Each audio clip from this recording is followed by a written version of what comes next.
So this question's actually the most complex of all of them because it had 3 variables and the coefficients were actually quite challenging with the 14 and the 56. But for these next ones, they should get a little bit easier. Okay, especially this first one. So I'm going to help you through this one and then hopefully it helps you with the next question. So we are looking first at the coefficients. So our coefficients here are the 2 and the 4. We want to find the greatest common factor of 2 and 4, and then we're going to divide both of them by that number. So the only way to get 2 is 2 times 1 or 1 times 2. With 4, there's 2 ways to get 4. I can go 1 times 4 and I can go 2 times 2. So what is the greatest factor? Factors, remember, is a number that multiplies to give you that number, or divide. You can divide equally into it.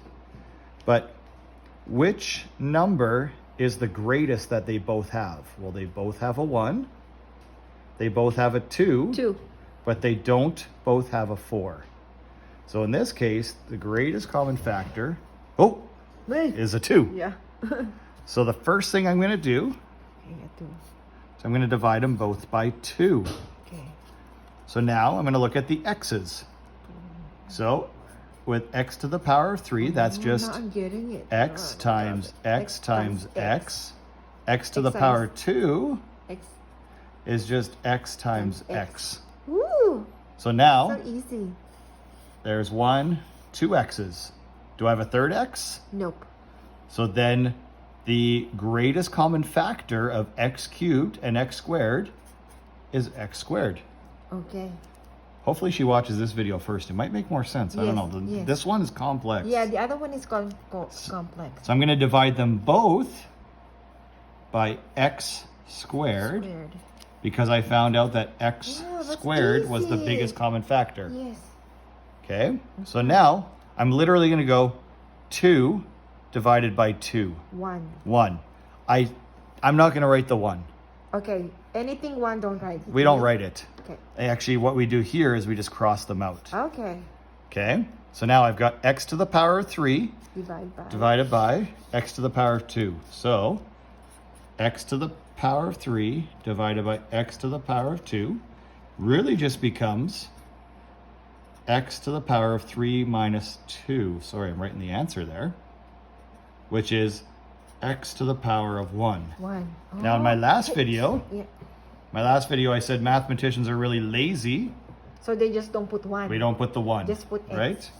So x to the power of 3 divided by x squared X. is just x. My plus comes down. Yes. So now, what is 4 divided by 2? 2. It's 2. Look at your tita go. So now, x to the power of 2 divided by x to the power of 2. Don't listen to your tita. Why? So with our power law, we're going to go x to the power of 2 minus 2. What's 2 minus 2? 0. So it becomes x to the power of 0, Yeah. And then 1. which is 1. See, I'm So correct. if I go 2 times 1, it's just going to be 2. So it becomes x plus 2. 2.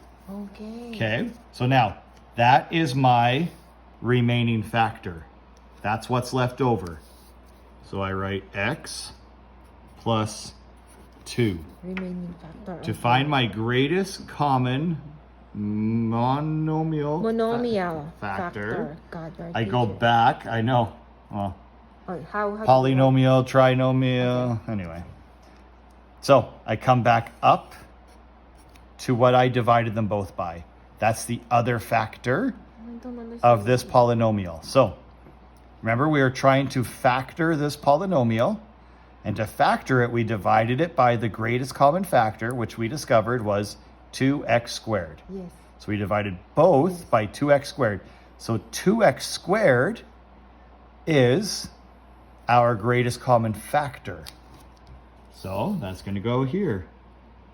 2x squared. Okay. So now my factored form, remember, whenever we're factoring, when we're talking about factors, here we were talking about factors, we always dealt with multiplying. Factors. So I'm going to multiply here. So the factored form becomes 2 x squared bracket x plus 2. You have to put this in brackets, this remaining Oh. factor. Because what's essentially going to happen is you're going to be multiplying your so way you just through do in the that, end. combine this, Yes. but you bracketed it the other. Yes. Okay. So you're now going to do 8x cubed y cubed plus 64 x to the power of 1 y to the power of 1.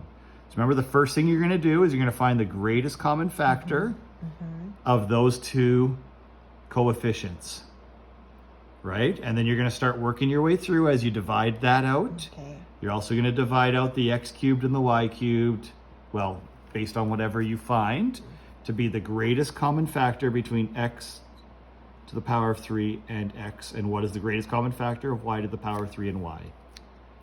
Try that. Then what I want you to do is take a picture of what your solution is. And by solution, I'd also like to see your work, kind of like this. Oh, So try it. Scary. Send me a picture of that.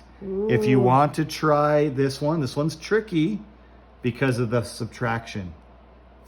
Oh, okay. Okay? So you got to be careful with that. Think about how do you get rid of negatives, or what do you got to do with negatives. And then if you're feeling really brave, you can try this. Send me your work, try it, and then I'll help you from there. Okay? Okay, yay. Thank you.